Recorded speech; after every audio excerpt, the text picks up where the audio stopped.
Jim Bennett, welcome back to Mormon Discussion. How are you this morning? Well, I've got a big cold, so I may sound a little deeper than usual, but otherwise I'm all right. And you've got a deep voice to begin with, so but you sound good, so let's see how this goes. All right. So last episode we talked at length about polygamy. Got into that issue. We've been sitting down with Jim Bennett. If you're just tuning in now for episode number 5, my suggestion would be to go back and start with episode 1, work your way through. But if not the case, if you just wanted to hear this particular issue discussed, Jim Bennett offered a response to Jeremy Runnels in the CES letter, and Jim has been kind enough to sit down with us and to go through some of these major issues that letter covers and how Jim makes those issues work, as well as just a frank conversation between the two of us regarding these issues and kind of the complexities around them. Today we wanted to spend time talking about the race and the priesthood ban, and I'm hopeful we'll also cover the LGBT policies and doctrines in the LDS Church as well with Jim, and I think we can do that. I want to start off, Jim. I'm hoping that we can form kind of where you stand to begin with, because I think with the race and priesthood issue, one thing I've noticed among apologists or defenders of the faith is they will operate as if one reconciliation is good on one point, and then when that reconciliation becomes kind of problematic in another area, then they defend a different reconciliation, but then those two reconciliations seem to contradict each other. And so I want to start with just some overall issues in the church that surround the race and the priesthood. And let's start first with the Book of Mormon. The Book of Mormon has language that talks about skin being cursed, that when the curse is removed, that one would be white and delightsome. That's been changed to pure and delightsome. There is language not in just one or two or three places, but there is language in what I would consider a multitude of occasions where darker skin in the Book of Mormon is seen as unrighteousness and a cursing of some sort. And it does use the language that to the reader appears to be a literal statement of skin color. And then there's also, again, on the other side of that, that when these curses are removed, that one's skin would become white, that their righteousness would be seen by this indication. And I've heard apologetic responses of various sorts. One is that the Nephites were just as racist as LDS leaders, perhaps, as we get into this issue, LDS leaders perhaps from the ban in 1852 up until Spencer W. Kimball. I've heard apologists say that those words don't mean that. They simply are talking about righteousness and unrighteousness, and it's Joseph as a translator who misunderstands it and imposes it a certain way, but it's really not to be understood that way. But I personally, and again, we can talk about it, I personally find that difficult. I'm wondering what your thoughts are on the Book of Mormon first as we begin on how it handles race. Well, it's really interesting to me when people try to use the Book of Mormon as some kind of justification for the priesthood ban, because they're really quite separate things. The Book of Mormon isn't talking about anybody with African descent.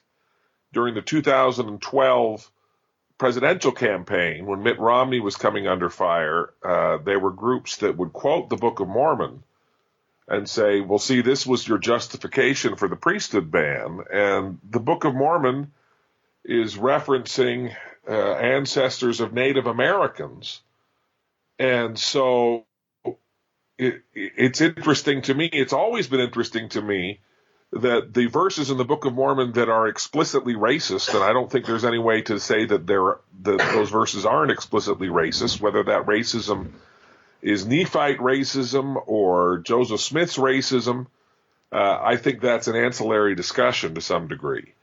But the Book of Mormon makes it very clear that these people that are described in racist terms in a number of different places are people with a grand destiny who are children of Israel who, have great promises from the Lord and are supposed to usher in the millennium.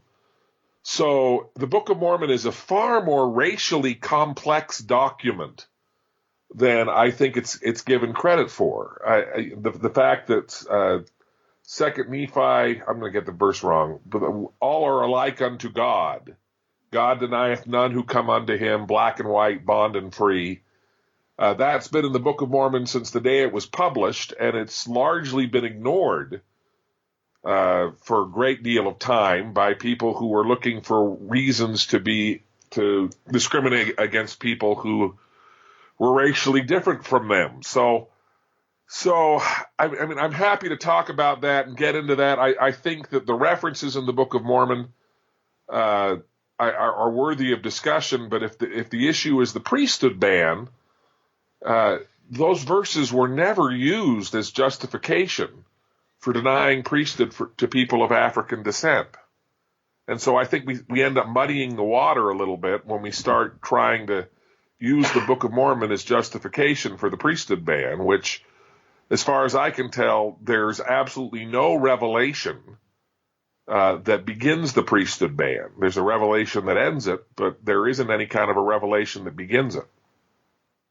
Right, and so I want to agree with you that I don't see the Book of Mormon as at least not the primary. Maybe it's more tangential than that, and I don't even know that that's the case. But it certainly isn't a primary resource for how LDS leaders frame it. But what I do think it does is it does give us some insight into how LDS leaders, as they interpret the Book of Mormon, how they're reacting within the culture of their day. And so I grant all that to you, but I'm still curious, do you see, I don't know that it impacts the priesthood ban and how the church has handled that necessarily, but I also want to get into how the church handles the issue of race itself, because I think that gives context to how we understand this issue. I'm just curious if you see the Book of Mormon, do you think the writers or the translator meant those ideas literally, or are you personally unsure? Or No, well, I think you have to take it verse by verse to some degree. I mean, the Book of Mormon, I mean, when you start highlighting the racial differences, it was very clear, particularly in 2 Nephi chapter 5, where you're first introduced to this idea that the Lamanites are cursed and they are separated from the Nephites. And the idea, I think, is that skin color was supposed to be designed to keep Lamanites and Nephites separate. And the Nephites very clearly, at least in those verses, equate skin color with righteousness. The darker skin is less righteous. And that's always kind of made me chuckle a little bit because I'm the palest person that has ever lived. So if light skin color is a mark of righteousness, I'm going straight to the celestial kingdom. There's no stopping me. I look at that and I think it's ridiculous. And I think as you look at the Book of Mormon throughout, in context, you look at Samuel the Lamanite, for instance, who's the only prophet the only Lamanite or the only, Lehite prophet that the Savior himself demands be included in the record. He may very well be the most righteous prophet in the entire Book of Mormon, and he's a Lamanite, and we have no indication that his skin is lighter or darker than any other Lamanites. And it's very clear. And then by the end of the Book of Mormon, the designation of Lamanite is no longer a racial designation. You have in 3rd Nephi that everybody's living together and there are no manner of ites.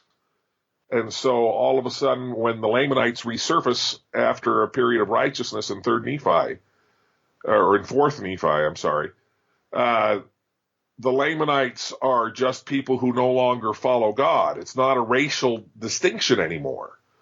So racial distinctions in the Book of Mormon, by the time the Savior comes, I think the Nephites, who were very eager to make racial distinctions early on, have learned that that's no longer necessary and probably never was necessary, that unity requires overlooking or not caring about skin color or anything else. And then the designations that happen after that are no longer racial. They have to do with what people how people choose to worship the Lord or not worship the Lord.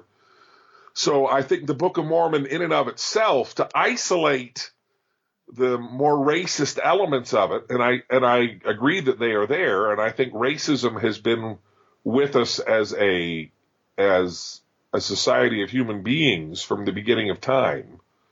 And so you see elements of that in Nephite culture and Lamanite culture, and you've seen elements of that certainly in the 19th century. You see elements of that now. And I think the Book of Mormon makes it clear that by the time that we're a people that are willing to receive Christ, those kinds of racist bigotries go away. And so I think you need to look at the Book of Mormon in a larger context to be able to judge it appropriately with regard to what it has to say about race. Beautiful. That it's essentially a journey of God's people on this particular issue, for instance, developing and ridding themselves of those things which they hold to be true, but in the end turn out not to be, and they have to make adjustments. That's exactly right. Beautiful. Beautiful. Let's go to the race and priesthood ban itself. So we have these theories, this idea of those of color being less valiant in the premortal life. We've got a multitude of prophets who teach that. Right. We use this term, and it's so offensive, but to use this term fence sitter in the premortal life, yeah. Right? And so there's these theories, and the theories essentially are, one, that those of color had the curse of Cain. There's the theory that they were less valiant in the premortal life, that they were more valiant than those who chose Satan and went his direction with him, but they were less valiant than those of us who are white. And there's also this idea that interracial marriage is sin for the reason of mixing seed. I want to get your thoughts on the theories. I think you've already established this in prior episodes, but your thoughts on where those three things come from, maybe even how they got there, and anything else you'd like to add just on that particular concept. Right. I don't know that we're going to disagree very much today, because I think all of those theories are abhorrent, and the church has taken the step that's a really unusual step for the church. You know, a church that Dallin Oak says never issues apologies. They have yet to issue an apology for the priesthood ban, but they've come right up to the line of issuing an apology by admitting that every single one of those theories is completely bunk, that we don't stand by any of that. We don't believe that blacks are cursed, that they bear the curse of Cain, or that they're less valiant, or any of that kind of nonsense. And, you know, as I grew up with this, I was 10 years old when I was not quite 10 years old when the priesthood ban was lifted. And I didn't know it existed. I was living in Los Angeles, and you know, I was in a relatively multicultural area, and it never occurred to me that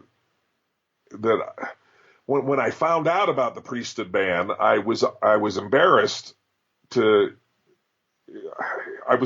be Mormon around my black friends. I thought, what if they knew what my church has taught? That somehow they're less righteous, or any of this kind of stuff. So I've never ever been comfortable with the priesthood ban. I've never been comfortable with the explanations for it, but I've tried to wrestle with them. You know, my great grandfather, one of them, is David O. McKay, and I grew up with the story of my grandmother, who was on the general primary board. This was David O. McKay's daughter-in-law. And she said, it's terrible that these black children aren't allowed, you know, when they turn 12, the black boys aren't allowed to become deacons. And David O. McKay said, yeah, I think it is too. And so my parents would tell me that story and say, so clearly David O. McKay wanted to lift the priesthood ban, and so clearly it was of God, and we just can't understand it. And that was sort of enough for a while.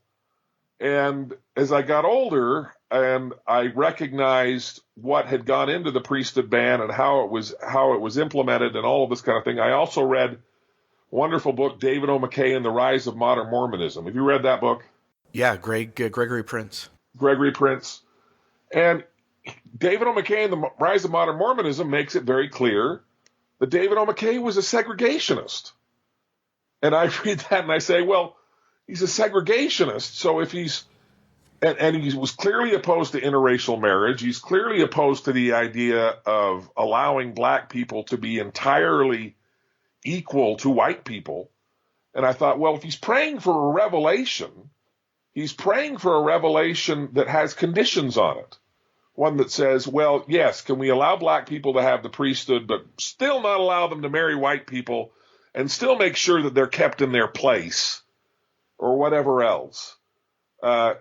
And I look at that and go, well, of course there's no revelation that allows people to maintain their bigotries in extending these blessings to black people. I mean, so as I look at it, the way that I look at it is the idea.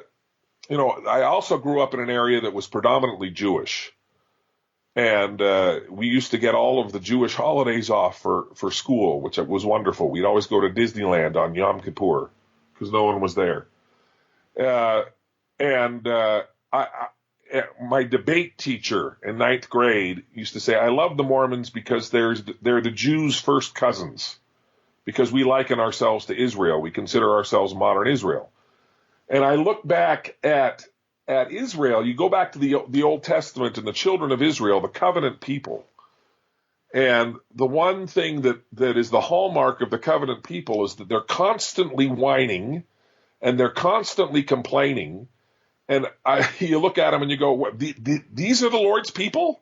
This is the best the Lord can do? And they, at one point, demand, we want to be like other nations and we want to have a king. And the prophet comes back and says, if you have a king, it's going to be a terrible thing. Look what a king's going to do to you. And Israel says, we don't care. We still want a king. And then the Lord goes ahead and says, okay, well, I'll help you pick the king. And I've looked at that and thought, well, that's bizarre. But what the Lord is doing there is saying, okay, if you're not willing to give up your prejudices, if you're not willing to do this, then I'm going to let you live with the consequences of it. You get the same kind of thing in Jacob chapter 4, where the revelation says that because they desired it, the Lord hath done it, that they may stumble.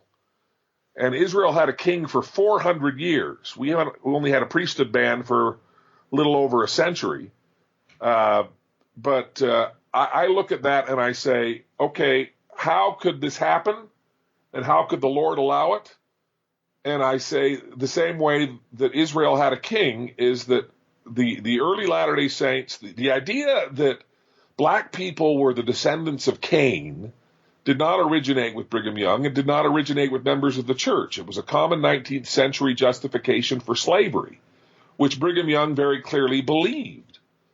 And a lot of the critics of the church, Paul Reeve has written a really wonderful book about this, where he identifies that in the 19th century, Mormons were being sort of isolated as a separate race. And it's kind of hard for us to understand this in the 21st century. But the racial distinctions, were very clear back then, and people were subhuman if they were of certain racial qualifications. And Paul Reeve makes the argument that I think is compelling, that Brigham Young was just trying to assert his whiteness, the idea that they were not an inferior race, and to do that, they adopted the racist justifications of the time and tried to be more white than white. And this was a desire of Brigham Young to be like other nations, in the same way that the ancient Israelites wanted to have a king. And the Lord allowed him to do it that we may stumble. And I think we've stumbled, and we've stumbled very, very hard as a result of this. So, yeah. No, I think that's great. And it sounds like you've already kind of answered my next question, which is, we talked about the theories, and you're saying, like, look, we messed up. Those are just racist. We adopted them. We held them way longer than we should have, and that's on us. And you seem to be also talk. Oh, go ahead. Oh, I'm sorry. Well, and in addition to that, people always say, well, Daniel Peterson, for instance, says, I might accept that the original implementation of the ban was a mistake, but I can't accept that the Lord allowed it to endure for that long. And I hear that from a number of people. And my reaction to that is, I don't think anybody before David O. McKay even thought to question it. The idea that black and white people were equal was not something that either black or white people really were pursuing for a great deal of time. I mean, well, that's a little harsher than I want it to be, because I think black people desperately wanted to be recognized as equals. But white people, the culture of the time in the early 20th century was such that interracial marriage was abhorrent to just about every white person that lived at the time. I mean, it didn't even occur to them to think of equality on the kinds of terms that we now recognize are important to think of it today. So I think one of the reasons why it endured is it didn't even occur to leaders of the church to question it, which I think is to our everlasting shame. But I think that it's also consistent with the mores of the time, and it's. But I see no reason to defend it. I see no reason to look at it and go, "Oh well, now yeah, this was a great thing." I think it was a terrible thing, and I see no reason to think otherwise. Yeah, and so saying that about the theories, and it seems like you're saying that about the ban itself. That seems obvious anyway. And I want to ask you, you then consider the ban itself to not have God behind it?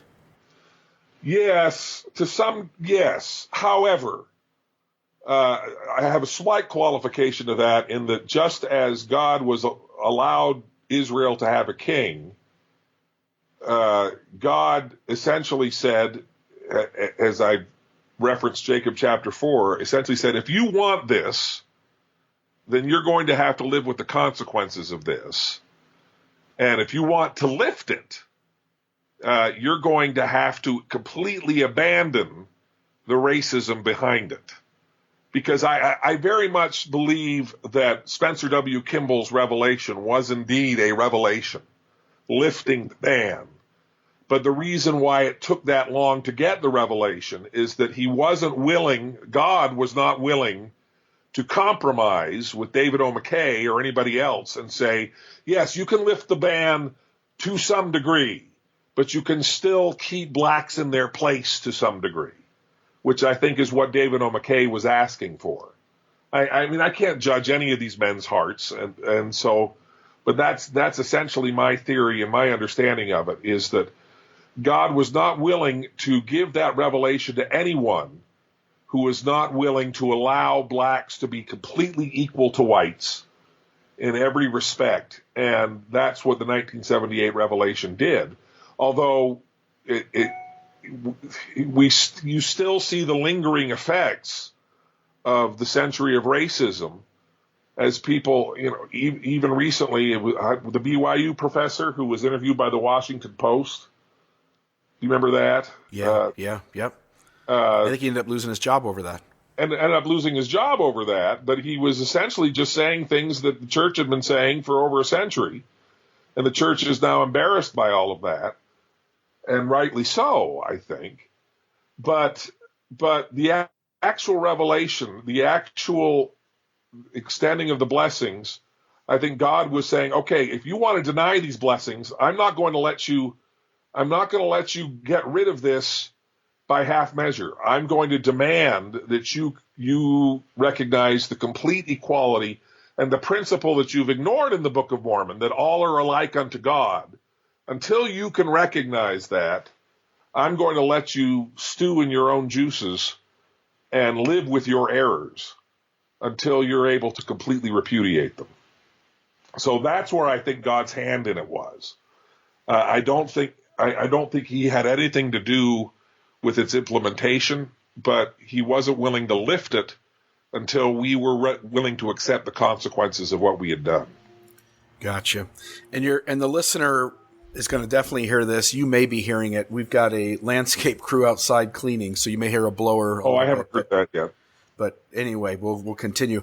So I appreciate that. And I think you're offering there what I think is the most reasonable way to reconcile this in a way that one can be faithful and maintain faith in the church. But it presents some problems that we need to go through. And I don't think it takes your solution off the table per se, but I think it complicates it a lot more, which is, let me start with this idea, which is the idea of being led astray. So you have Wilford Woodruff and others who have perpetuated this teaching, and it's in our manuals, and it seems to be I want to say a doctrine, but it at least is a belief that the church wants to hold on to and maintain as true. Because I think it reinforces the authority of the present leader, which is that the Lord will never permit his prophet to lead the church astray.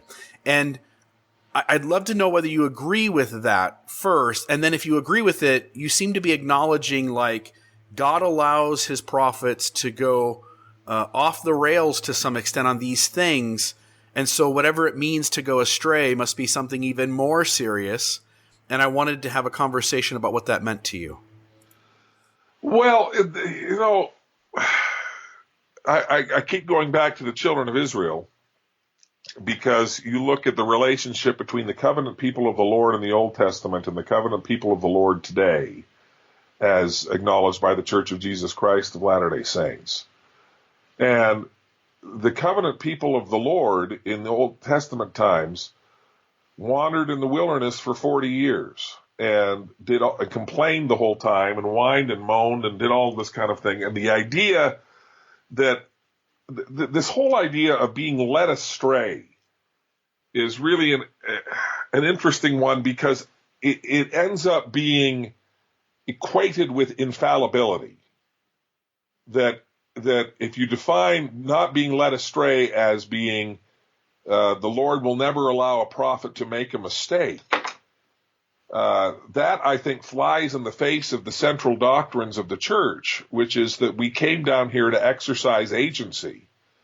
And for a prophet not to be able to make a mistake, the prophet would have to have his agency extracted from him at some point. And I'm not sure where that process begins. Does it begin when he's called as a 70, or when he becomes an apostle? At what point is your agency removed where you can no longer make any kind of mistake? And what's interesting is that when I talk to people about that, I remember having a conversation with a family member who said, well, of course they can make mistakes, they just don't make mistakes. I said, well, what does that mean? And the response is, well, they just don't. The Lord would never call someone who would make a mistake. And my response is, they already have. He already has. He already has called prophets who've made not just, because then you get into the idea, they can make mistakes, but they can only make little ones. They can forget your name, or they can forget your birthday, or they can, give you wrong directions to get to their house. But when it comes to doctrine, they can't ever make a mistake. And that's just simply not true.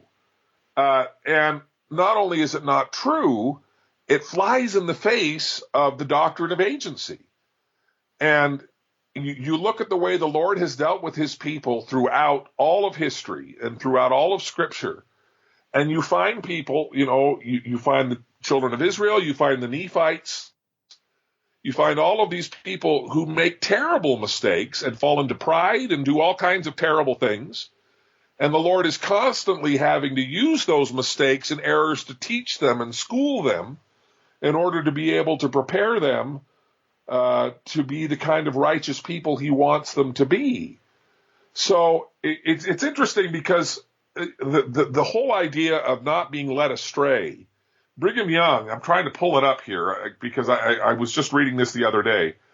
Brigham Young talked about the idea that the Lord would never allow a prophet to knowingly lead his people astray. And Brigham Young adds the knowingly in there, which I think is interesting, and I think actually helps us understand what the prophet does, because I think that is true. I think a prophet that if a prophet decides, okay, I'm going to deliberately lead this church down to hell, I'm going to deliberately teach things to destroy the faith or destroy the souls of these people, that I think that would be an instance where the Lord would remove the prophet. I think all of the mistakes that the prophets have made have been well-intentioned mistakes. I believe that they have been mistakes where the prophets have thought they have been doing the will of the Lord and have been mistaken at times. And I think that most of those times are relatively innocuous. But in the case of the priesthood ban particularly, it's not at all innocuous. It's very serious.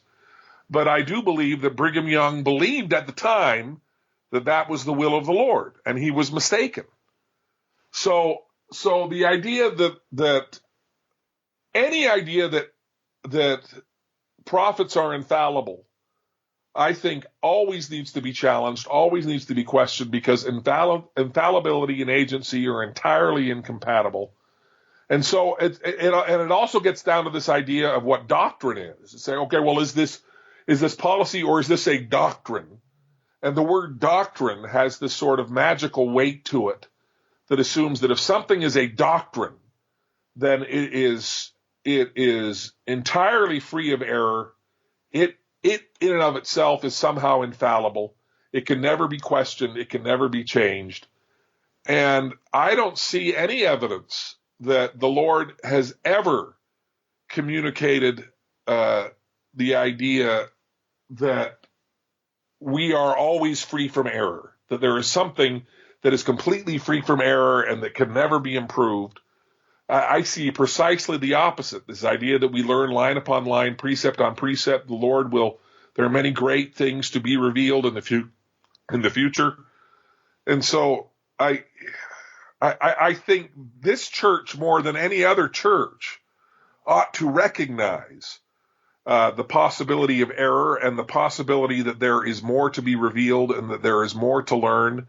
And when we learn something more, it will correct errors that have been perpetuated previously. So I look at that, and the way I interpret the Lord will never lead us astray, or the prophet will never lead us astray, is that the prophet will always be doing everything he can and will always believe he is following the Lord.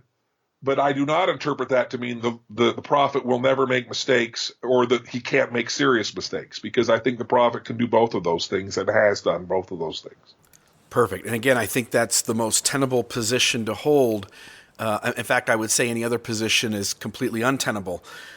So you're in agreement then that false doctrine can be originated by a prophet, can be perpetuated by the leadership of the church and the institution collectively, meaning all 15 men, generation after generation, that those false doctrines that originated with that whatever prophet starts it can be deeply harmful and offensive, and can also be a barrier between the people and receiving of the saving ordinances, which I think, and the reason I'm framing it that way is because I think the listener needs to understand just how serious the mistakes can be.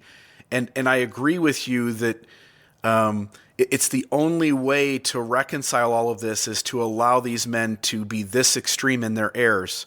But I want to at least have you speak to that. You would essentially agree, generation after generation, false doctrines that deeply harm, offend, and are even a barrier to the saving ordinances can be originated by a prophet and be perpetuated by the leadership of the church, all 15 men, collectively, generation after generation.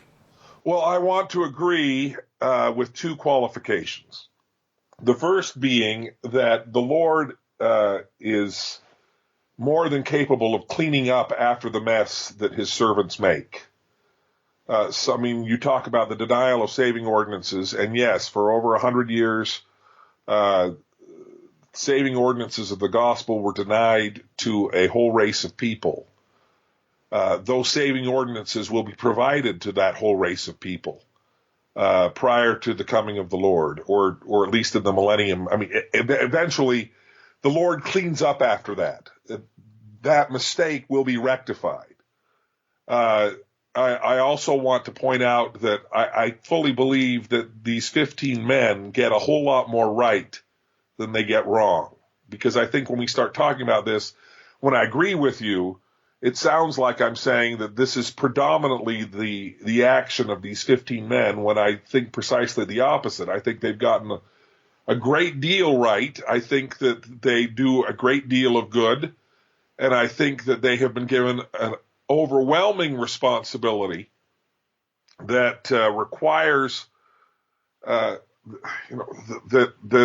requires a lifetime commitment that most people don't have to make, and most people would find themselves overwhelmed if that calling were to come to them. So I have to agree with you, because it's absolutely true, but I think it's important to also put that in the broader context of the idea that these men get a great deal more right than they get wrong.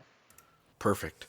I want to, and these may seem like we're off in the weeds, but I think it's important only because I think even in the present moment, we're still wrestling with this issue in terms of how the church collectively presents the ban itself to its membership.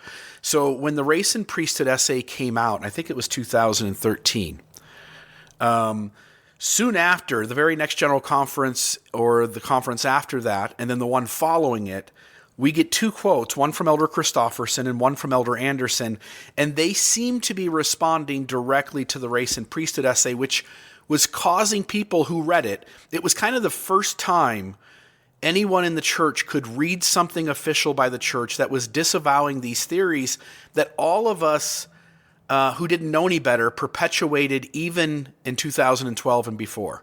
In other words, the church had never told us. I mean, you have Elder McConkie in 1980, I think, or 81, standing up at a BYU conference and saying, "Forget all we've ever said." But nobody's ever come in specifically and said, "Look, we used to teach these things as true, and those things are no longer true. Please don't teach them anymore." And then all of a sudden, this Race and Priesthood essay shows up in 2013, and a lot of us as members of the church, we're still trying to make sense of this thing, and suddenly our current leadership is saying, "Okay, we moved a long time ago, I think, but we've just never told you." And I think it caught people off guard, and people have. It's been a loss of faith issue for those who encountered this essay and weren't reading some of this deeper stuff leading up to it. So with that said, Elder Christofferson comes in a conference soon after, and he says this. He says, "At the same time, it should be remembered that not every statement made by a church leader, past or present, necessarily constitutes doctrine. It is commonly understood in the church that a statement made by one leader on a single occasion often represents personal, though well-considered opinion, not meant to be official or binding for the whole church. The prophet Joseph Smith taught that a prophet is a prophet only when he is acting as such." And I simply want to, I'm assuming you're going to agree with this. I like the statement. It creates a little more room than I think exists before a statement like this is taught, but I still think this statement falls deeply short, and here's why. One is that on this particular issue, it wasn't just one person teaching it. It was all 15 men collectively as an institution, generation after generation, and they used words like in the Lowry Nelson correspondence, as well as, which was a private correspondence, as well as the 1949 First Presidency letter, as well as 1951 correspondence by the First Presidency to the church generally. They used the words doctrine, and it seems apparent to me that George Albert Smith, and probably every other leader before, let's say David O. McKay, because I think he's the first one we get public recognition that he's at least asking and considering something. Well, and he's the one who actually wrote in a letter, but it was a private correspondence, that it was a policy and not a doctrine. And many people have hung their hats on that. To me, that distinction is kind of irrelevant. Doctrine just means teaching. It was clearly the teaching of the church that blacks were descendants of Cain and everything else. I have a cousin who served a mission in Brazil who they ended up teaching a whole lot of black investigators, and they actually had I have to get him to confirm this firsthand, but I seem to recall that they had a Mark of Cain discussion that they had in their back pocket whenever they were teaching black investigators. This was clearly something that was taught officially by the church for a great deal of time. No question. Right. So it's not accurate on Elder Christofferson's part to act like, look, some of these things were just one guy off over there, that we also need to acknowledge that the doctrine of the church, if we understand doctrine as those things that are true, and I think he's trying to frame it that way, and I don't really want to debate that. If you don't want to disagree, that's fine. But it feels as if we're trying to say, like, sometimes one guy says something, and yeah, it's well considered and thought out, but it's not binding on the church. Here's the trouble. The 1949 First Presidency Letter, August 17th, 1949, the attitude of the church with reference to the Negroes remains as it has always stood. It is not a matter of declaration of a policy, but of direct commandment from the Lord. So on some level, George Albert Smith, prophet of the Lord, believes this is a commandment of God and hence is true doctrine. And that's the way he's posing it. So you would agree that Elder Christofferson, while speaking a truth, that one thing written by one leader, we should think of it and consider it and be careful about disavowing it, but recognize that one leader doesn't speak for the church. That at times false doctrines have been taught by all 15 men generation after generation, which you seem to have already agreed with that anyway. Well, Elder Christofferson's statement, he doesn't directly reference the priesthood ban. I think people draw that inference, and I think they're probably correct to draw that inference. But there's nothing in Elder Christofferson's statement that I disagree with. I would, and I think you would, add it's also possible for all 15 men to say things that are incorrect. But taken in isolation, what Elder Christofferson says it isn't particularly objectionable to me, but I want to get to a larger principle here, which is the idea that I think when people finally say, okay, is the prophet speaking as a prophet here, or is he speaking as a man? Or when they say, okay, is this a policy or is this a doctrine? I think they're trying to find an element of infallibility in it. That when a prophet is speaking as a prophet, he's somehow no longer speaking as a man. That he's no longer capable of error because he's speaking as a prophet.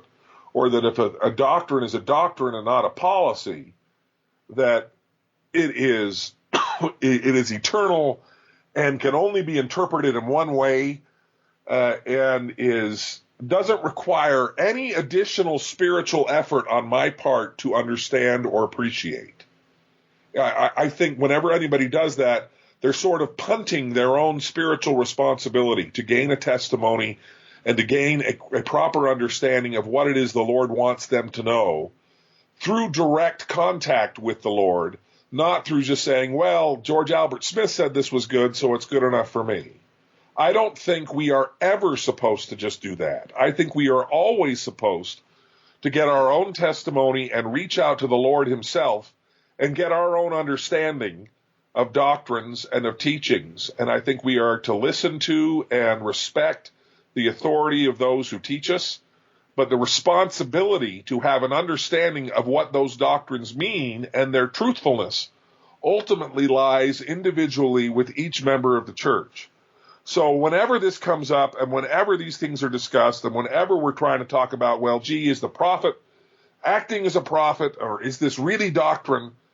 I always see that as a call for greater responsibility among the members of the church to have their own testimonies rooted in direct experience with the Lord, and that they have just as much access to heaven as the 15 men who lead this church have. And they need to recognize that and exercise that if they want to have the kind of testimony and the kind of relationship with the Lord that the Lord wants us to have.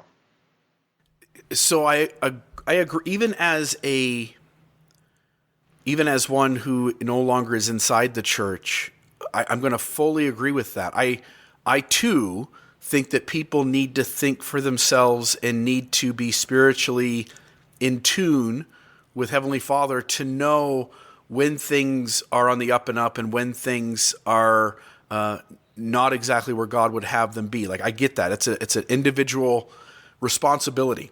The trouble is when we say, like, when the rubber meets the road, which is if you as a lay member, let's say 10% of the lay members, come to the decision that we are just deeply hurting people. So whether we're talking about, say, Brigham Young's blood atonement doctrines, which I don't know if we would argue on that, but it seems apparent that Brigham Young taught a level of violence tied to theology that you and I would not endorse at this point, right? Like, well, yeah, except it also seems that Brigham Young was relying on rhetorical excess, because you don't see massive practice.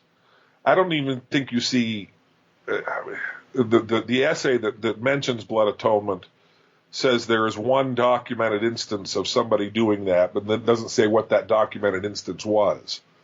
But the idea that this was a doctrine that Brigham Young taught and was practiced is belied by the fact that it wasn't really practiced, and I think the people listening to Brigham Young recognized it as the kind of rhetorical excess that it was intended to be.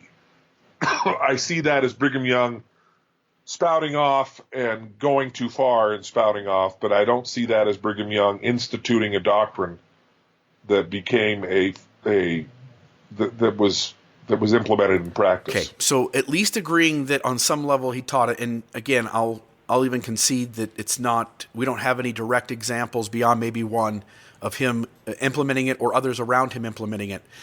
Knowing that on some level he taught it, knowing on some level that we have this race and priesthood, knowing on some level you've already mentioned that you struggle with the LGBT policy in 2015, which also hurts people, and I think you would agree on some level contributes to the emotional non-well-being of our LGBT members, and maybe and almost certainly is a factor in some of these suicides, if not a dominant factor.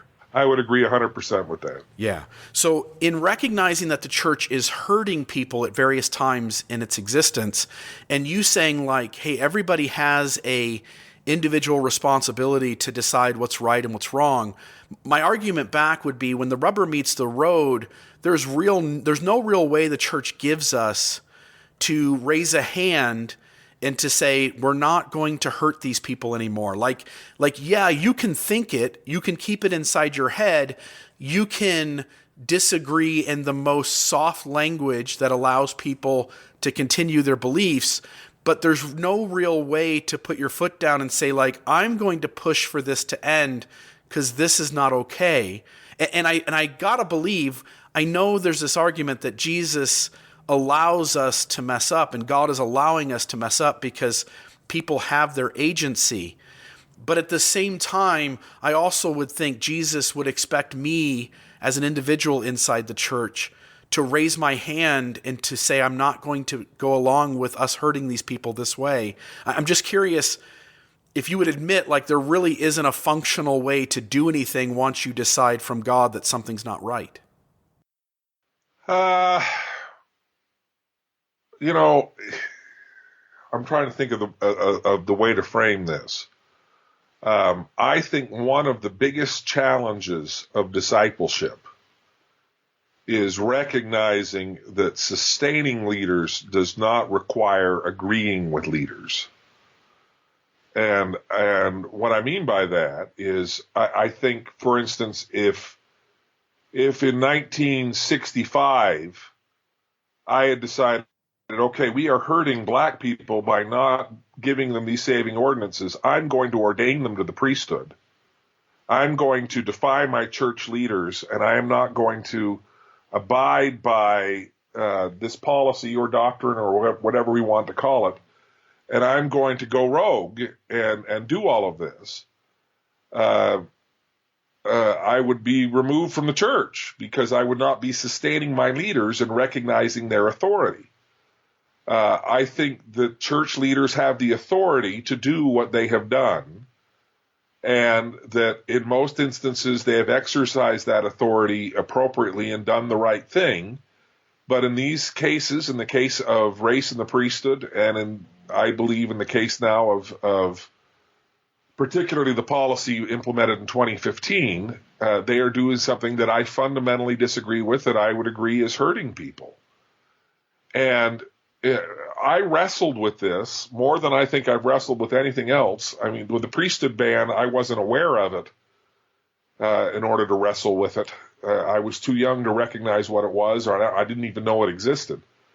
But this, I certainly knew it existed, and I've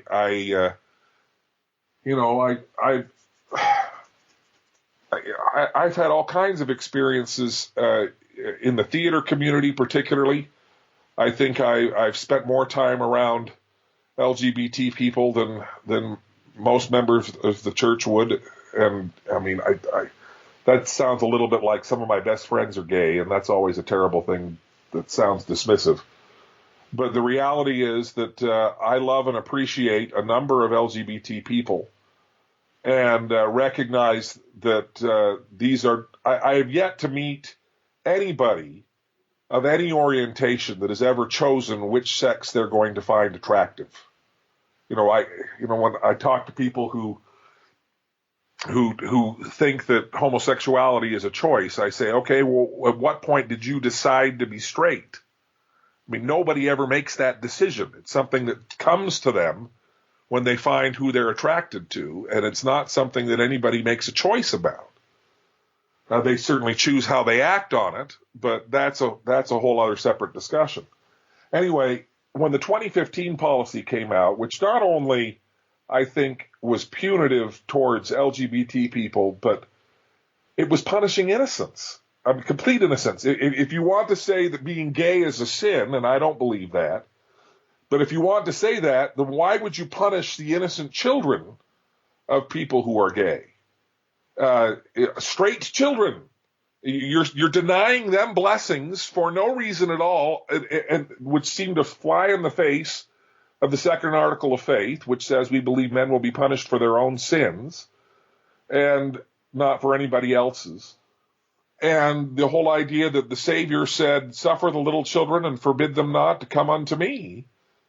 It was just stunning to me, and I really wrestled with it.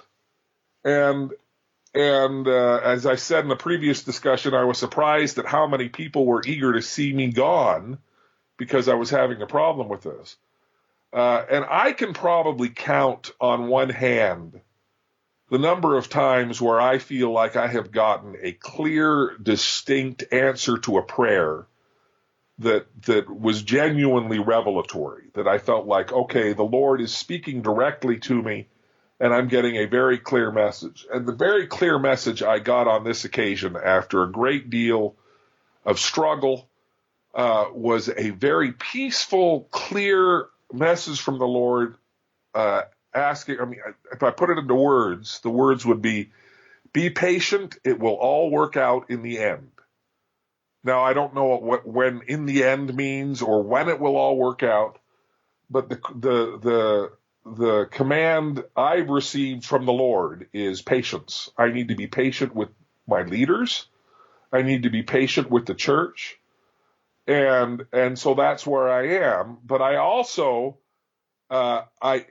whenever this comes up, and it was interesting because after I wrote my reply to the CES letter, I got a Facebook message from somebody who had argued with me quite extensively when I was writing about my frustrations with the exclusionary policy of 2015. And he wrote me a message and he said, "Oh, I'm so glad to see you've come back." And I said, "Well, what do you mean that I've come back?" He says, "Well, you were gone there for a while and now you've come back." And I said, "No, I'm exactly where I was in 2015. I still am entirely opposed to this policy, but I'm not going to leave the church. I'm going to be patient with the church. I'm going to be patient with my leaders as they are patient with me. And I also see my own responsibility one-on-one in ministering to the LGBT community and in talking to my friends. I am not going to judge. I am not going to exclude. I am not, so in terms of my own personal conduct, I do not have the power to include them in full participation in the church. If I had that power, I would include them, but I don't. And but on an individual level, I am not going to judge, I am not going to exclude, and I am not going to back down from my personal belief that the church is mistaken on this issue. Perfect. So a couple things. One is that, and again, I don't want the listener, because the listener, again, is going to think I'm asking this simply to have you be painted in the worst light possible to the listener, and that's not it. I want the listener to have a level of charity as they hear me ask this, because I'm not asking it to, again, not to play gotcha, but the argument that be patient, like God's telling you, look, be patient. They've got it wrong. We'll fix this in our own due time. That's not part of the message, by the way. Okay. So please clarify. Well, because I kept praying, I do not believe this is right. And I was praying for confirmation. Tell me this is right or wrong. And the answer was not it's right or it's wrong. The answer was be patient. There was no message to me of any kind of endorsement or repudiation of the policy. So let me state it differently then. So you believe the policy is wrong. God tells you to be patient, meaning that in his own due time, something will move or shift that will reframe how you think of things or reframe how they think of things. In the meantime, though, there's a lot of damage being done. There are innocent children who see themselves as broken and less than, and who many of which are having depression and self-loathing and a lack of self-esteem and not seeing where they fit in God's plan of salvation. And some of them are even taking their lives. And I know the long view, which is God will fix this on the other side for those kids. But man, as one who sees life as precious, and to have to reconcile that 15 prophets, seers, and revelators are, and again, this is what you and me are thinking, not necessarily what God thinks, but that these 15 men are so stubborn in not wanting to compromise the theology of the church so as to hold out while kids take their lives, seems absolutely atrocious to my conscience. Well, okay, I can certainly see that. So the question then becomes, what is the best way to help these children who are struggling this way, and does it help them if I leave the church? And I don't think it does. I don't think it helps the church if the people who are frustrated with this doctrine, with this teaching, abandon the church and leave it to the people who aren't uncomfortable with this doctrine. I recognize that there is not a vehicle within the church to stand up and protest, that the church does not respond well to that kind of movement.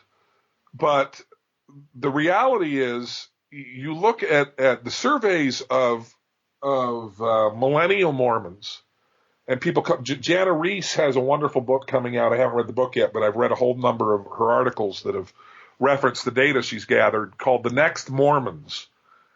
And a majority of young members of the church favor gay marriage and favor gay rights. What happens when they become leaders of the church? Eventually, things change.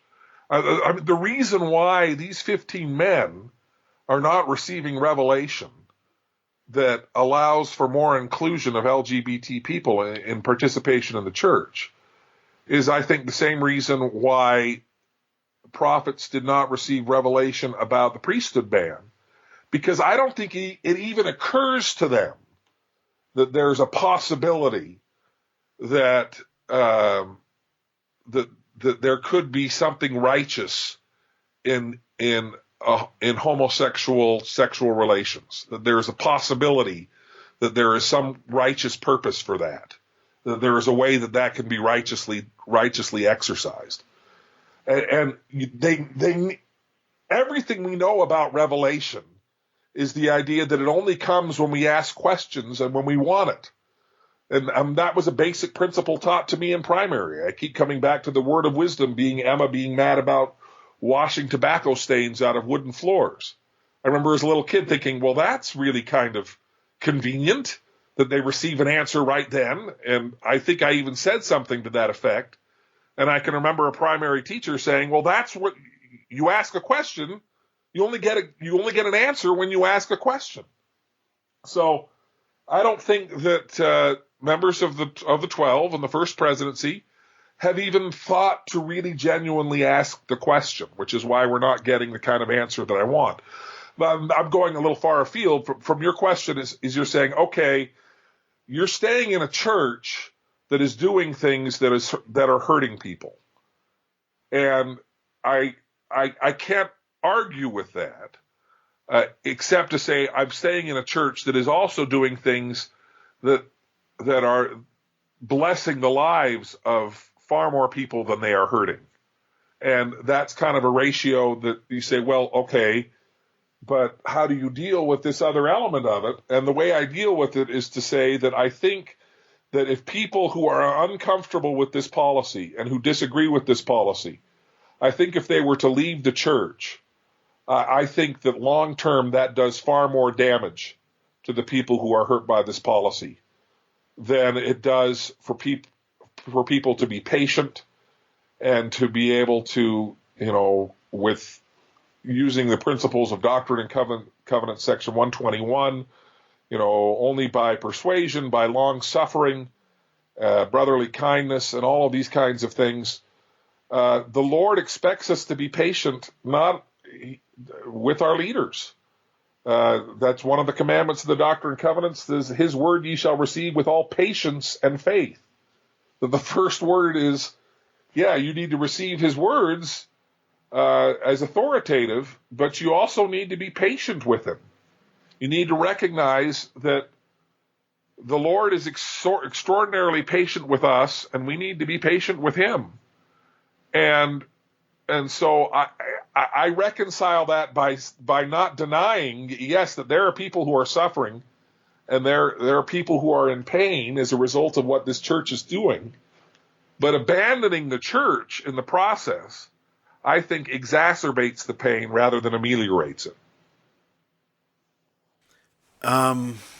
Okay. So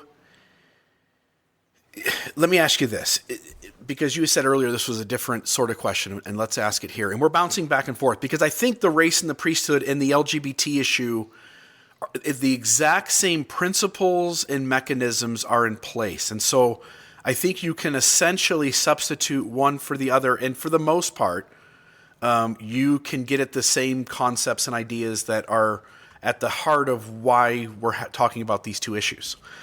Well, I think there are differences that ought to be acknowledged. One being that almost everybody, there were all kinds of statements that said blacks will eventually get the priesthood, just probably not to the millennium. But you don't see similar statements about the LGBT issue, which is a bit discouraging to me. But I think in terms of the revelatory framework as to how it can be changed, yes, I think they're identical.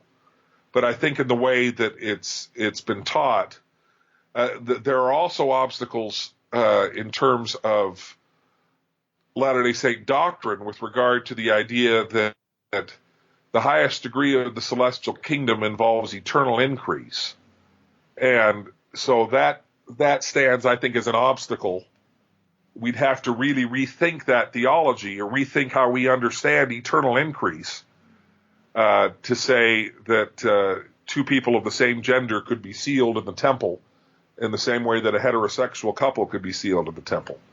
I think there are ways to interpret that, and I think there have been some interesting movement among some Latter-day Saint thinkers, but I don't think we've seen any of that in church leadership. So I think that's the difference, is that church leadership prior to the 1978 revelation was open to the possibility of change. And right now, I don't see them open to the possibility of change. Right. As seen by Elder Oaks in most of his recent General Conference talks, where he seems to be wanting to set in absolute stone that this is an unchangeable thing. Right. And I kind of see that to some degree as similar to a lot of the conference talks that you can go back and dig up prior to 1890, saying absolutely not, we will never ever give up plural marriage, it will never happen. There are plenty of those. And so when people say that he's doing that, I say, yeah, that's exactly what he's doing. And I'm not convinced that it's going to work. I'm not convinced that when my children and their generation take up the leadership positions in the church, that they're going to go back to 2018 conference talks and say, well, we can't be inclusive because Dallin H. Oaks 30 years ago, 40 years ago said we can't. Okay. The LGBT policy, and let me step back. I'm going to set aside from, I'm not talking about the 2015 policy. I'm talking about the idea that for those who are attracted to the same gender, and it seems like the church is on the front end of acknowledging, and there are some statements in the Mormon newsroom and in the previous Mormons and Gays website, which is now Mormon and Gay, because that title of the first one kind of implied that there were two different groups when really they're the same people. In the previous website, there was an acknowledgement that this isn't a choice, and in the current Mormon newsroom, there's acknowledgement that this isn't a choice and that it's complicated. For those who are born, and I'm going to say born because I do think it is biological, and we can argue the degree of which it's genetic or which it's epigenetic, but I think on some level, the moment that baby is born, it is predisposed to an attraction somewhere along a spectrum, and that attraction, when it becomes a teenager or a young adult or an adult, isn't something that you can go from being on one side of the spectrum to the other simply by choosing. I think you agree with that as well. Okay, so acknowledging that and acknowledging that the church says the solution is, look, we're going to agree that you don't have the ability to change your attraction, so the solution is that you remain celibate your entire life. And I want to say here too, and again, these matters are complex, so they take a lot of wording. I want to say here too that sometimes members of the church say, well, that's no different than our single brothers and sisters. Well, it is. Yeah, right. And I'm glad you're agreeing. There is on the single brother and sister, they can go into their bedroom every night, kneel down before Heavenly Father, and pray that God gives them an opportunity to have a romantic relationship by which they can be married and hopefully sealed in the temple. Whereas the LGBT brother and sister has to pray that they never encounter that God keeps it from them. And I think those are two very different things, where one has hope and the other one is hopeless in that particular need or want or desire. And so I want to ask you, and I'm assuming you're going to agree with this, but I'm assuming you see that position as untenable for most members of the church who are LGBT. Absolutely. And I think that most members of the church don't recognize how much the church's position has changed. I can remember reading The Miracle of Forgiveness, which, bless Spencer W. Kimball's heart, but that's a terrible, terrible book on so many levels. And not just because it says that Cain is Bigfoot.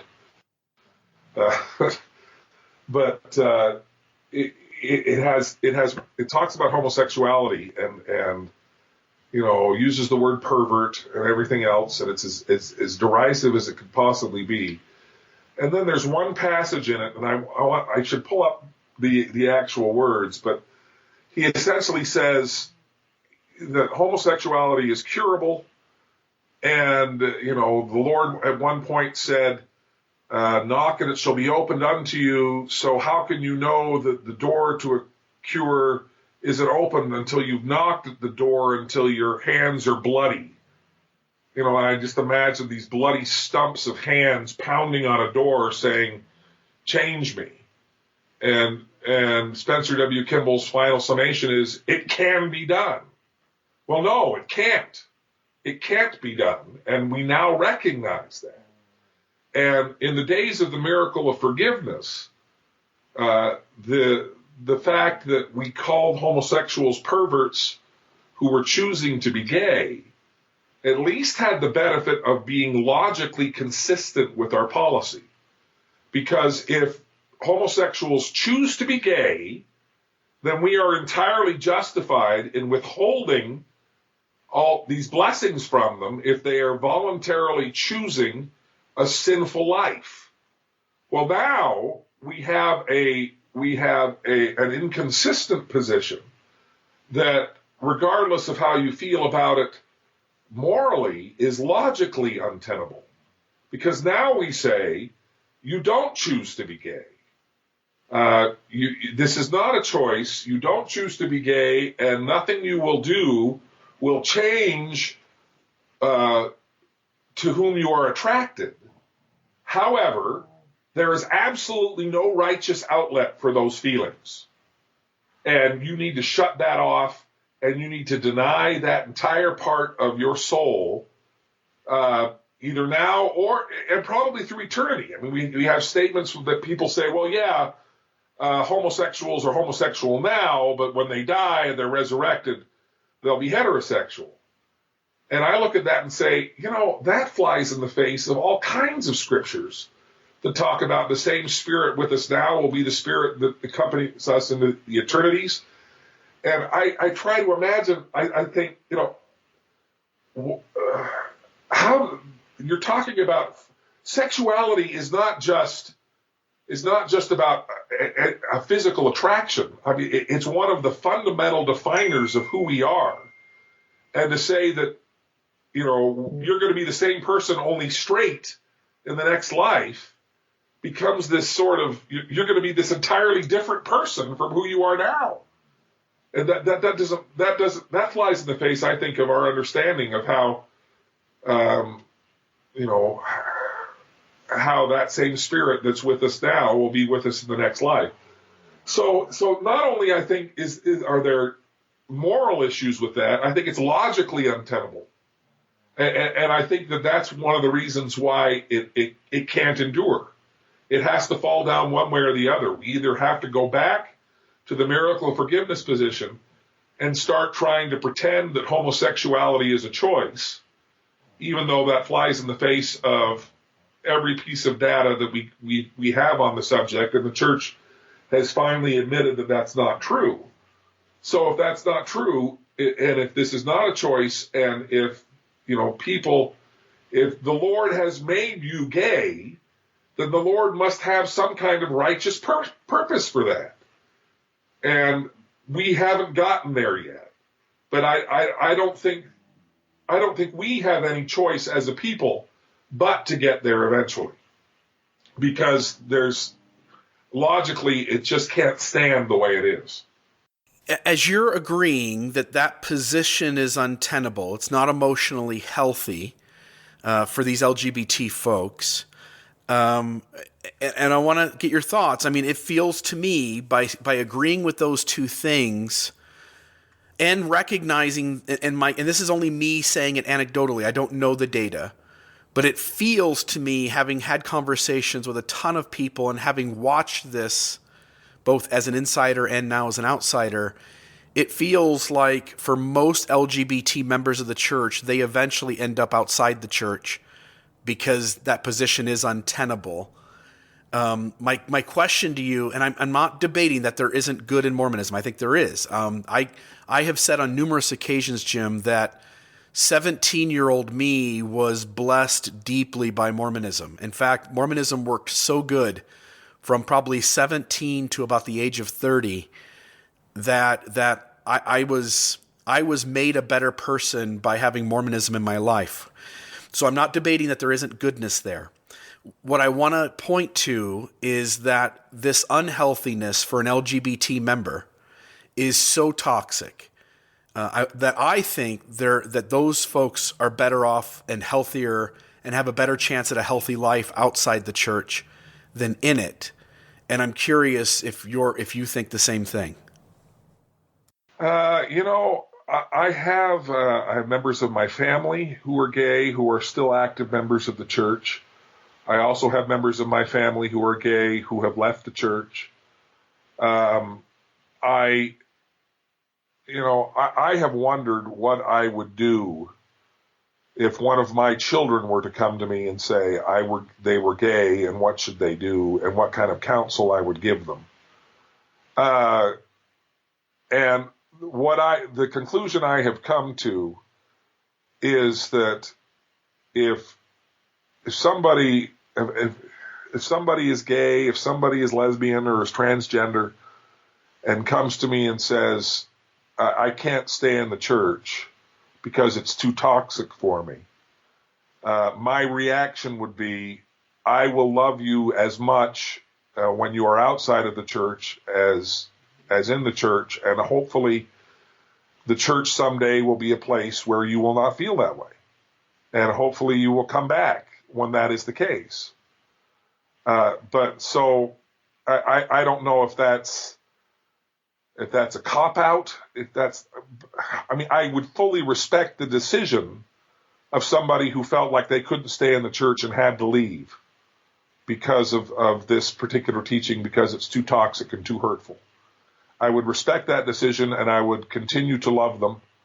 And indeed, I have with those members of my extended family that have made that decision. So I don't know any other way to answer that. Do you think it's emotionally healthier for most LGBT members to be outside the church?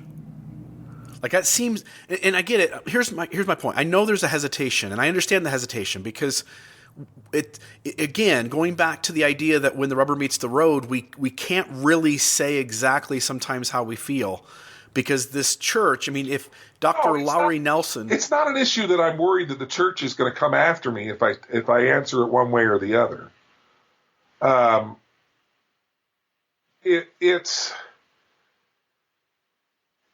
And I grant there are exceptions to the rule, by the way. I know that there are individuals who feel, and I'm going to let them make their own judgment for their own spiritual life. I think it's wrong for us to step in and say, I don't like when other people tell my story, Jim. And so I want to stay clear of telling other people's stories. So if somebody says, look, I'm happier in the church being celibate than going out of the church and living my LGBT life. On the other hand, I want to acknowledge that generally with everybody in the church and what they're doing and what their lives look like inside and outside, and what I hear people say both inside, the number of 20-year-olds that we can find trying to make it, and the lack of 50-year-olds trying to make it, versus people who are outside the church who are leading LGBT lives because that's where their attraction is, and they seem healthier and happier. It feels like, generally speaking, being outside the church is a better choice for our LGBT members, with the recognition that there are exceptions to the rule. Well, I'm coming back to my own anecdotal experience with and I don't want to drag my relative into this, so I'm going to be vague, but I have a relative who is older than I am, who is not celibate, as far as I know. He has a partner. But is still an active member of the church, and has determined that being in the church is better than being out of the church, even with all of that frustrations. And he doesn't have a temple recommend, and all these kinds of things, but he remains an active member of the church. So the reason I don't want to say, oh yes, absolutely, I would agree that it's better for a gay person or transgender person to be out of the church than in the church. The reason I don't want to say that is because I still have a testimony of the value and the beauty of this church.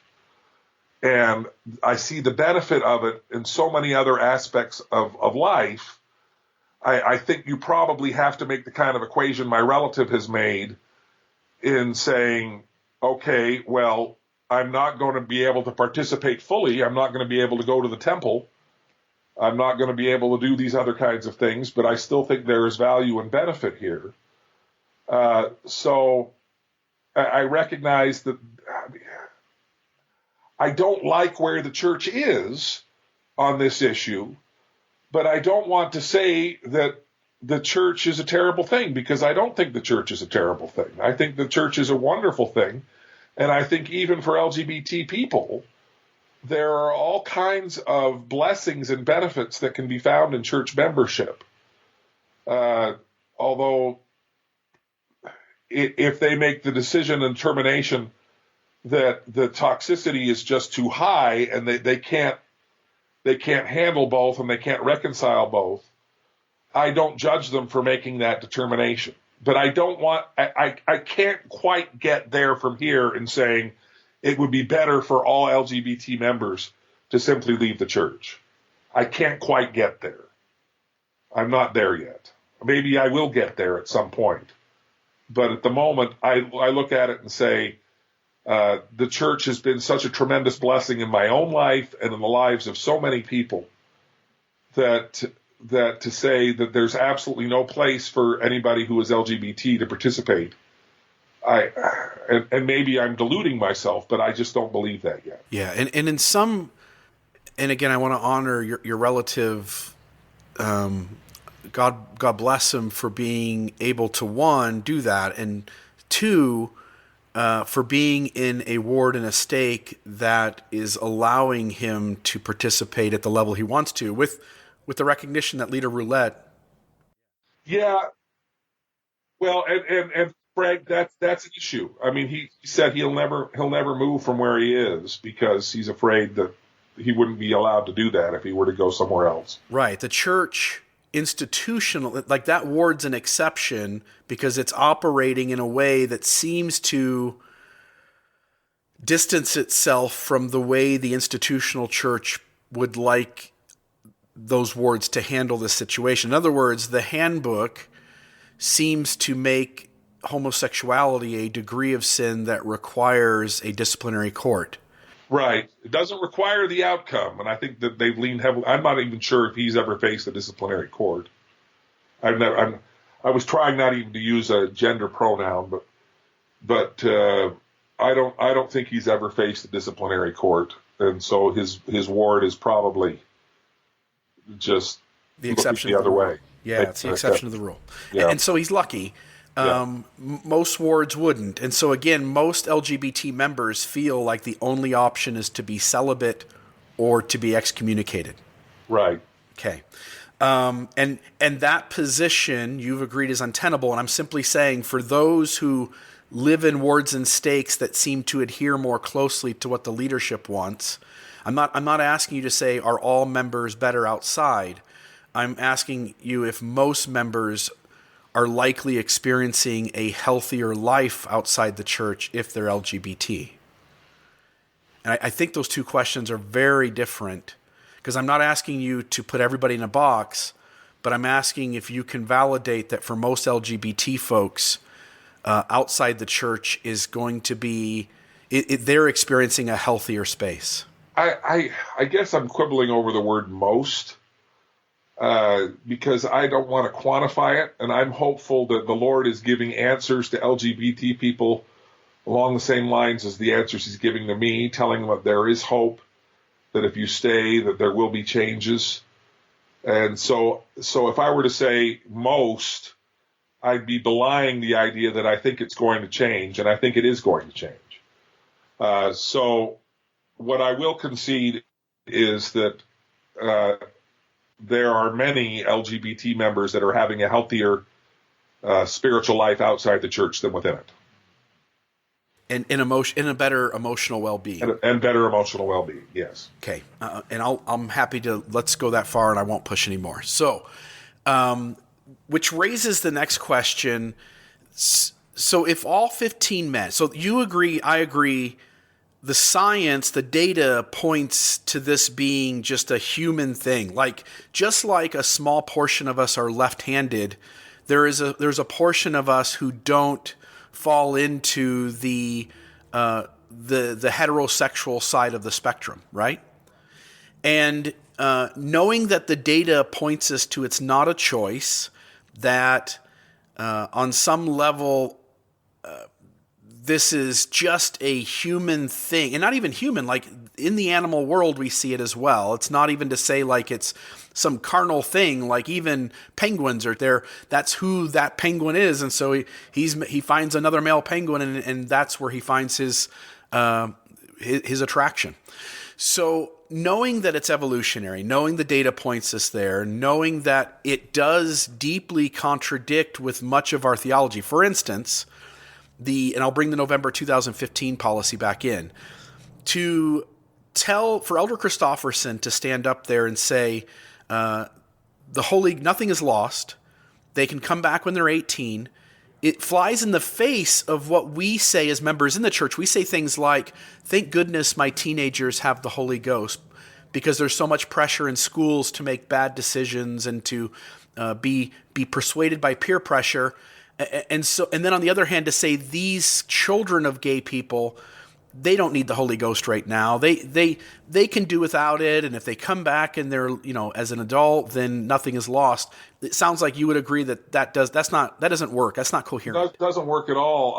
I had a number of conversations with people who would make those arguments, and I said, okay, and this was contemporaneous with the policy announcement. I'd say, could you imagine just a month ago trying to argue to anybody that the gift of the Holy Ghost is no big deal, that it doesn't matter, that going through adolescence without the gift of the Holy Ghost really doesn't make any difference? And that would always get people to sort of hem and haw and say, well, eventually it'll all work out. But that kind of justification doesn't work. Because either the gift of the Holy Ghost and the priesthood matter or they don't. And if they don't matter, then we shouldn't baptize anybody until they're 18. Until they're, legal adults and can make that decision for themselves. And I also balk at the justification that says, well, we don't want somebody taught something in their homes that is contrary to what's being taught at church. And I think that's the experience of just about every convert who is baptized before the age of 18. I remember I baptized a girl I was dating when she was 16, and her family gave consent initially, and then later on tried to kick her out of the house. I think that lasted for about a week or so. But and they weren't a terrible family, but they were a Catholic family. And Catholicism is not Mormonism. They were teaching things that were contrary, and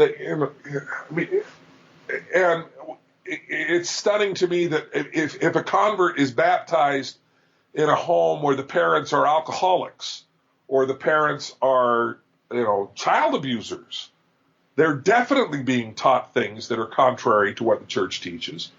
And the gift of the Holy Ghost and membership in the church becomes the anchor that allows them to survive in those kinds of hostile environments.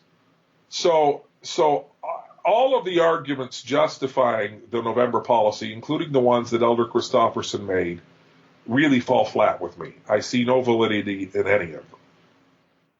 So knowing all the data points to this being just a biological thing, seeing the fact that it contradicts LDS theology at numerous places. I did a post when let me say this, when the November 2015 policy came out, one day before that, my mindset was the church is on the right path, it's figuring things out, and we're moving in the right direction. When that policy came out, it felt like a punch to the gut. And it was this moment where I had, and it was kind of like a come to Jesus moment. It was this moment where I had to really come to terms that these men could essentially work 180 degrees against where I thought Jesus stood and where I thought the church that I had placed faith in would stand. And it damaged my faith on a whole lot of levels. And so with that said, I want to say that on November 5th of 2015, so this would have been, I think, the day that the policy came out, I wrote an article called Duty Bound to Reject It. And here's why. I put the reasons why this thing doesn't mesh with LDS theology. One, this policy change diminishes agency, right? We took the agency away from these kids and the parents of these kids, which is where we've taught all along that the primary responsibility of directing our children in the gospel is the parents' responsibility. Two, this policy diminishes the importance of the Holy Ghost, which we just talked about. Three, this policy violates Scripture in D&C 6827, which says that calls for all 18-year-old children within the stakes of Zion to be baptized and confirmed. Next one, this policy diminishes the value of ordinances such as baptism. Like, to think that these kids will come back after we've shoved them out for their entire childhood to the age of 18 is silly. Like, most of these kids are just going to find other ways to live out their life and they never come back. And so we have essentially told them that the ordinances are not so necessary right now. You can simply go live your life and we'll catch up with you when you're gone, when you've deceased. This policy seems to run contradictory to the teachings of Jesus, suffer the little children to come unto me. This policy leaves so many harmful possibilities. Say that there's a child who's being taken to church by his grandparents. All of a sudden, this kid can't receive the ordinances, so he's sitting next to his peers, and they're moving along in the gospel, and he can't because his parents are gay. It feels like you're causing a lot of emotional harm to that kid who still ends up being taken to church by some other family member or by his gay parents, for that matter. This policy seems to contradict Article of Faith number 2. We believe that men will be punished for their own sins and not for Adam's transgression. It seems deceptive to claim that the letter sent out a week later was a clarification of the original intent. That's another thing I saw as a big issue, was putting something in the handbook and then saying, oh, we didn't mean what we wrote in this handbook, which is so important to us. We actually mean it much differently.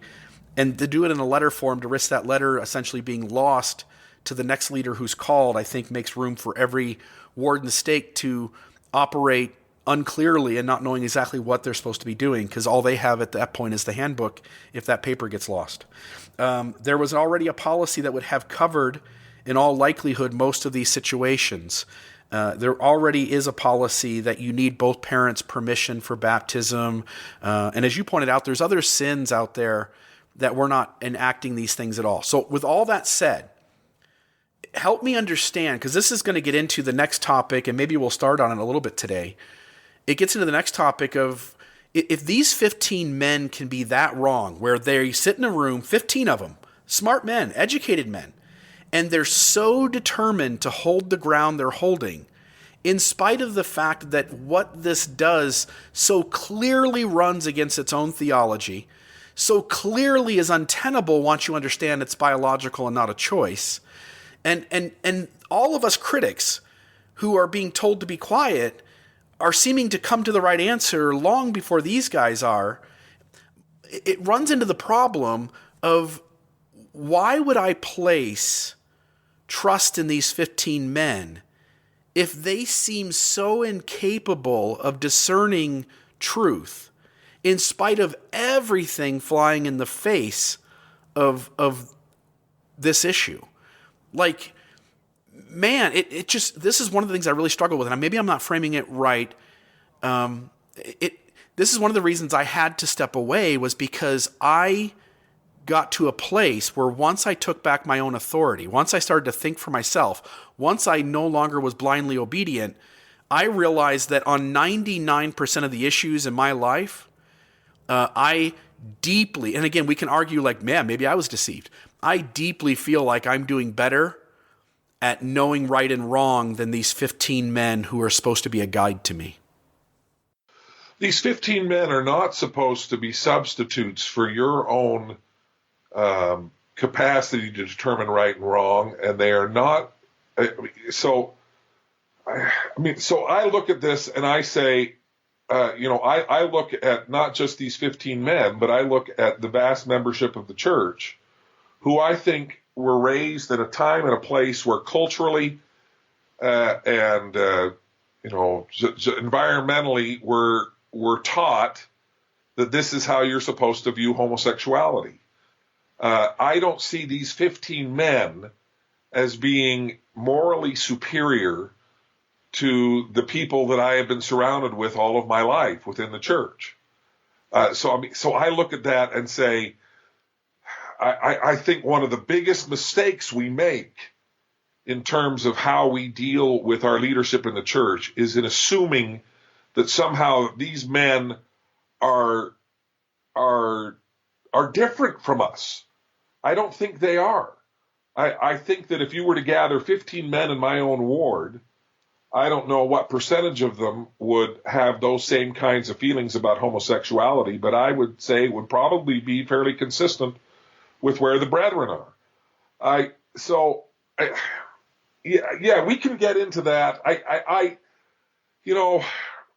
have a perspective that comes from being raised with this sort of sense of expectation, given my family heritage. And I hate putting it in those terms because it sounds like my two great-grandfathers, Heber J. Grant and David O. McKay, always left me feeling totally inadequate as a human being because I knew I was just another schlub like everybody else. And I thought, well, how can I be just another schlub when I had these two sort of demigods as my ancestors? And I served my mission in Scotland, which is where the McKays came from.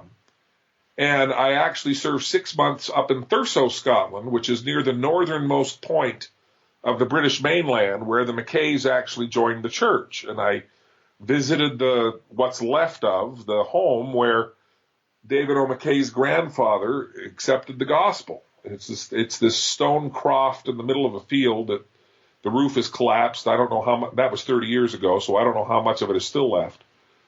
But at the time, my grandfather was writing a book, and the book was called My Father, David O. McKay. And if I can persuade you not to read a useful book on David O. McKay, I would tell you to avoid that book because it's essentially a hagiography that tells you what David O. McKay's favorite pie was and,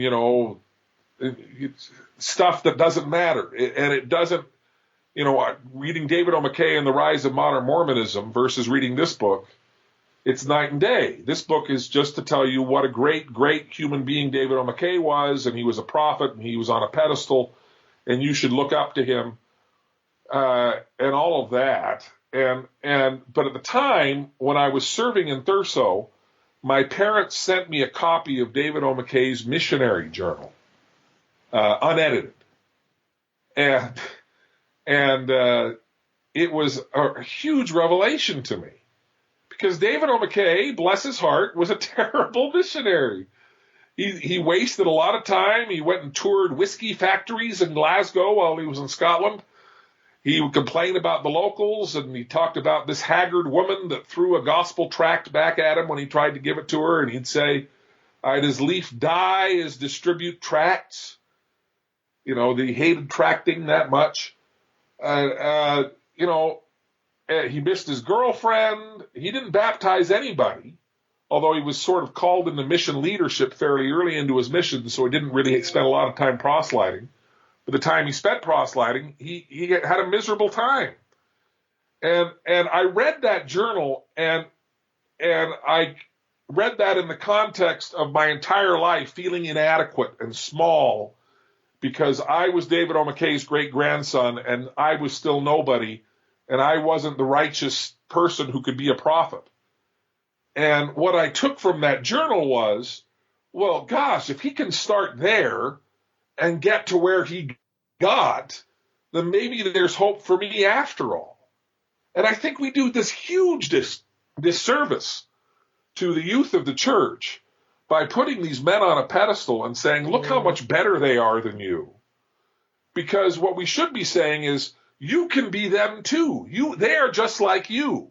They're no different from you. They struggle with the same kinds of things and the same kinds of biases and the same kinds of setbacks that you struggle with. I think that is such a much more compelling story. And if I can tell one more personal story, and I'll use the actual names here because everybody involved in this is dead. But my uncle used to write priesthood manuals for the church. He was a philosophy professor at the University of Utah, and I think was actually even the institute director at the same time, and was one of the head writers of priesthood manuals. And he would give his priesthood manual drafts to Richard L. Evans, who was in the Quorum of the 12 at the time. And Richard L. Evans would look at him and say, "Oh, these are great. These are great. Thanks." And then Richard L. Evans would take him to Harold B. Lee. And Harold B. Lee would say, "These are terrible. You need to change this, this, this, this, and this." And he'd take them back to my uncle. And my uncle kept getting frustrated with the fact that the members of the Quorum of the 12 couldn't agree on whether or not what he was writing was any good. And my father kept saying, well, he realized that he was smarter than the members of the Quorum of the 12. And I think that's probably absolutely true. My uncle was one of the most intelligent people I've ever met in my life. And he ended up eventually leaving the church because he saw disagreements in the Quorum of the 12, and he recognized that these men weren't any smarter than he was. And my father, at one point, was sitting in the lobby of the Hotel Utah with Harold B. Lee. I don't know what the occasion was. This was before my father was a senator or was anybody of note, really. But he was sitting in the lobby, and Harold B. Lee asked him, "Whatever happened with your brother?" And Dad said, "Well, he's left the church." And he described this whole thing, and he said Harold B. Lee got visibly upset. And he said, "Oh, I know people outside of Utah put us on a pedestal like that, but doesn't he realize we're just men? And we're men who are doing the best we can." And that story has always stuck with me. My dad told me that story in that that's how he saw the brethren. These are men who are doing the best they can. They are men who are no different from you and I. And I think we make a huge mistake by putting them on this huge pedestal and assuming they are not capable of these kinds of biases. And the kinds of biases that we see with regard to homosexuality, just as the biases against black people in the 19th century were pervasive among the entire population, this is the way that not just Mormons, but the way that most Catholics and evangelicals, and this is the way Christendom as a whole still views homosexuality. We're seeing movement in other denominations that we're not seeing in our church. But the Catholic Church is still just as rigid on these issues as the Mormon Church is. And so I think that the idea that these 15 men can hold a position that is consistent with the way that virtually all of Christianity still views homosexuality, even though they're in error, it's not surprising to me, and it's not troubling to me in the sense that I don't expect these men to be better than me. And I'm not saying I'm better than them, but I'm saying we are all part of the same community. We all come from the same culture, and we're all subjected, I think, to the same biases. And I don't think that they're going to move until they can conceive of, until they can even recognize their biases. I think they're fish in water saying, "What water?" This is just the water that they've swum in their entire lives. And so I think it's going to take time, and I think it's going to take a rising generation that is growing up with a different mindset and a different culture to be able to ask the right questions to get the right answers. Yeah, and I don't, man. That was long and No. That's good.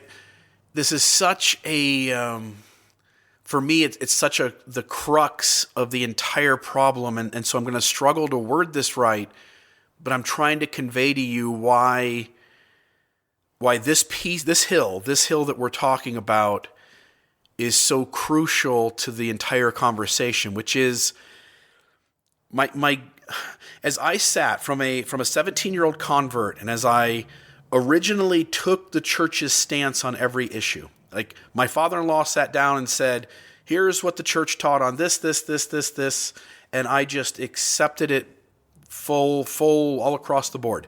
And as I've grown and matured and on a path of development, taken back my own authority and began to think for myself and feeling completely comfortable disagreeing with the authorities of my tribe, what I recognized happened was that on every issue, I was ahead of the church. And that can sound arrogant. That can sound deeply arrogant. But when I looked at things like, even little things like cremation and birth control, when I looked at women working outside the home, when I looked at the sexist things going on in the temple, when I looked at the way we framed race in the priesthood, when I looked at the LGBT policy, it seems as if every step of the way I was coming to the truth before these 15 men. And the system is set up so that these 15 men are prophets, seers, and revelators. Now, those words used to mean things. Prophets prophesied, seers could see into the future, see into the past. Revelators gave revelation, new things, new insights. And what seems to happen in Mormonism is that these men are always behind the times because of their cultural upbringing, and it takes a changing world, which they say is wicked and fallen, but which seems to always be ahead on every single social issue. And then us critical members of the church, us either progressive Mormons or us ex-Mormons, are shouting out that, hey, this isn't right. We're doing damage and it needs to change, only to have the church 40 to 50 years later make a change. Now, that's one. The other side of the coin is that this system, these top 15 men from generation to generation generally, and I know there have been some exceptions, Hugh B. Brown, Elder Uchtdorf to some extent in the present moment, these 15 men generally, from generation to generation, want to be seen as magical prophets, seers, and revelators. They want to acknowledge there's this little level of fallibility, but they never really want to get down into the mud and say, like, to be honest, we're almost always behind the times. It takes a long time for all 15 of us to agree on something. It almost always takes the world changing to point at our unhealthiness. It almost always takes members at the bottom raising a voice up to us, even though we excommunicate them for saying so, to get us to start to see that we're doing something wrong. And then 40 to 50 years late, we finally come around to where the rest of humanity has come. And I'm simply saying that feels deeply ineffective, number one. And it feels like if I'm constantly having to look in the rearview mirror to see where these prophets, seers, and revelators are, only to feel deeply within my soul that I'm ahead of the game where I'm at, then it becomes deeply problematic to hang around and continue to let this system tell you that it works a certain way when the reality is it works something completely different. And on your hand, when you're saying like we all need to think for ourselves, great. But if we actually try that, like if I can think it, we all have a human right. Here's another thing. And I know I'm going off in different places, but these all tie together. The church says, look, you're welcome to believe whatever you want. You just can't say it. And to some extent, that's what they say. Because I can name numerous people who have been punished for telling true history, have been punished for raising a hand and saying, I'm not okay with what we're doing here. Dr. Lowry Nelson himself was punished. I shouldn't say that. Dr. Lowry Nelson himself was threatened with punishment if he didn't get on board, even though it turns out he was the one who was right. So this system... What was the issue with Dr. Nelson? So Dr. Lowry Nelson had a correspondence with the first presidency. Oh, right. And he was saying essentially on the race and the priesthood, like, this isn't tenable. Right. And these guys said, if you keep saying that, then you're working against the church. I just forgotten the name. So Right. No sweat. So this system punishes you for raising a voice to what it's doing wrong. It pretends that these guys talk to Jesus directly. Elder Quentin Cook and Elder Oaks both recently said, look, we're not always talking to Jesus, but for instance, on these temple changes that just happened, those President Nelson got through a face-to-face conversation. And I'm happy to give you those quotes so the next time we talk, I'd love to see those quotes. You can speak on that. But their words imply... They claim that they claim that President Nelson spoke face to face with Jesus about. Yeah. They're implying that this revelation was way, way more direct than the way these guys normally interact, and I just think that's dangerous because I need to see the quote because and I will. I'll show it to you so that you and I can have an intelligent conversation about it. Since you're not aware of it, that's not fair. But I'm simply saying this system seems broken. This system seems like there's no real way for feedback. There's no way to give critical thought to the things these guys do. And yet these guys seem to be on every social issue 40 to 50 years behind the times. And so a guy like me sits and goes like, why would I kick against the pricks, right? Like, why would I stay in this thing to constantly be told by my ward, by my stake, and by the church generally that I'm the one who's wrong, when in reality, on every single issue that I've expressed an opinion on, it seems like either the church has come around or you and I are in agreement that they're going to. Man, this is the crux. Like, if these guys are prophets, seers, and revelators, I'm not seeing the evidence of it.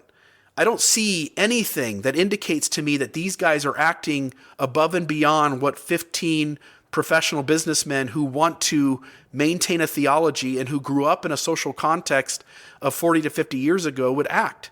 And so I'm not seeing any reason for anybody to hang around and to see these guys as anything above and beyond men who want to be seen a certain way, but that the evidence points at them at just being 15 old dudes in a room. And I don't mean that disrespectfully. I know that comes off as disrespectful. But 15 older men in a room whose social context is from the 1950s and the 1960s, the 1970s, and the 1980s with the AIDS scare. And these men seem like, even when all roads point to them being wrong, this system is set up in a way that they get to hold on to that wrong for 40 to 50 years in spite of the evidence. Well, okay, there's a lot to unpack there, because I would agree with you to some extent, but I try to sort of flip the context of it, because when you say the system is broken, I would have to come back and say, well, what is the purpose of the system? If the purpose of the system is to be on the cutting edge of social change, then yeah, I think this is a really inefficient system. I don't think that's what the purpose of the system is. The purpose of the system is administering the ordinances and the teachings of the gospel of Jesus Christ in a way that is orderly, in a way that allows the greatest amount of access to people living and dead to what they need in order to be saved. And a lot of the social issues you're talking about, for the most part, are largely irrelevant to that. I mean, I know that the church's position on a number of these things is a bone of contention in a lot of different ways, but I'd say 90% of the time I go to church, none of these issues even come up. I mean, we're talking about salvation, we're talking about loving our neighbor, we're talking about what can we do to help sister so-and-so. She's just gotten surgery, and can we bring her dinner, and who's going to shovel her walk? I mean, in very practical, pragmatic, down-to-earth ways.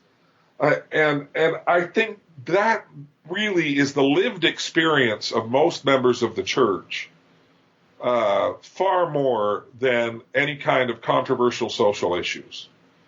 Even for LGBT members, the church in practical terms, and the way it's lived and the way it's practiced, is far more sort of hands-on and direct experience than the social attitudes of its leaders. You know, we experience this in a very profound firsthand way. So, just about precisely, it was on Valentine's Day of 2011. My family and I went skiing, and on the last run of the day, my daughter took a wrong turn, went down a double black diamond, and ended up falling head over heels 300 yards down the side of the mountain at Solitude Resort, and suffered a burst fracture in her spine that left her partially paralyzed from the waist down. And she's a partial paraplegic to this day.